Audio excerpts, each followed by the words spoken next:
Welcome everybody. We're doing the GED math portion of our prep test. This is our whole number, multi-digit multiplication and division portion. So these questions are actually written on a separate piece of paper. One of the things I will encourage you to do is always keep neat when you're writing your work so you don't make mistakes on simple little things. So we're going to take a look at these questions, and again, we'll get started. When you're doing multiplication, keep it lined up. You always want to put your numbers farthest to the right and then work your way over to the left. So we have a 3-digit times 1 digit. So we start over here, we always start with multiplying the last digits and then we work our way in. So 4 times 1 is 4. Then 4 times 2, be careful, that is 8. We're multiplying this time. And then 4 times 1 is 4. So this is our finalized answer. Now, when we're looking at something like division, we want to do the numbers starting out, obviously, that smaller number is over here. So we're doing 5 goes into 6 one time. It can't go any more than that. So 5 times 1 is 5. So we're going to put that underneath that 6. And then we're going to subtract it. So 6 minus 5 is 1. Now we have a number here, so we're going to bring it down and we're going to divide into that. Now, if it goes in evenly like this one does, then you don't have any remainders. If it doesn't, then you might have a remainder depending upon what's happening. So 5 can go into 15 3 times. 5 times 3 would give me 15. So then we would put 15 here and we subtract 15 minus 15, which is 0. No remainder. My finalized answer is 13. Now we're going to go ahead to the next question. And then that is going to be here. Now we have 2-digit times 2 digits. So we're going to start with that last digit on the second line. We'll start there first. So 0 times 5 is 0. Anything times 0 is 0. 0 times 0 is 0. And then now we're going to the second digit. We're going to add a number 0 to that. And if you've seen my video I did on partial products a while back, you'll understand why we do this.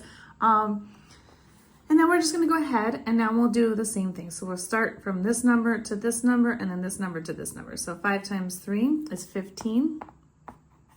So we're going to put a 5 down there. We're going to carry it over just like we did with adding and subtracting.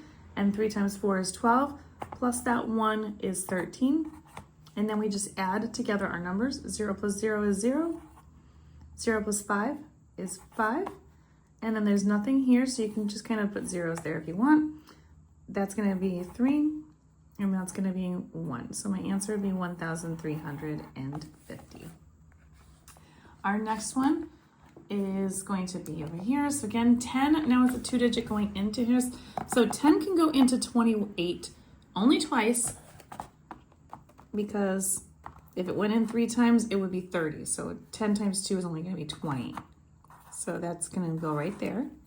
We'll subtract, find out that we have 8 left over.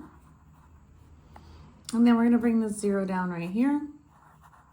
And then we say, how many times can 10 go into 80? That would be 8 times. And that's going to be exact. So we'll have a 0 remainder here. So my finalized answer here would be 28. Now our next question. We're going to do 250 times 4, and 4 goes times 0 is going to be 0.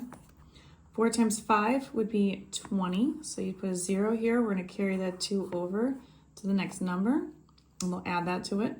So we start off by the multiplication first. We got to multiply before we add that 2. 4 times 2 is 8, plus the 2 is 10, so the answer right here would be 1,000.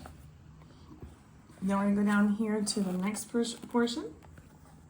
So here, we're going to have 7 goes into itself 1 time. And then that's going to be exactly 7. So 7 minus 7 is going to be 0. Now we're going to bring the 3 down. Now the problem is 7 can't go into 3. So it goes in 0 times.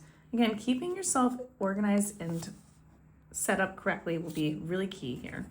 So since it can't go in, it's going to be 0, so you need 3 minus 0, which would be 3. We're going to bring that 5 down here.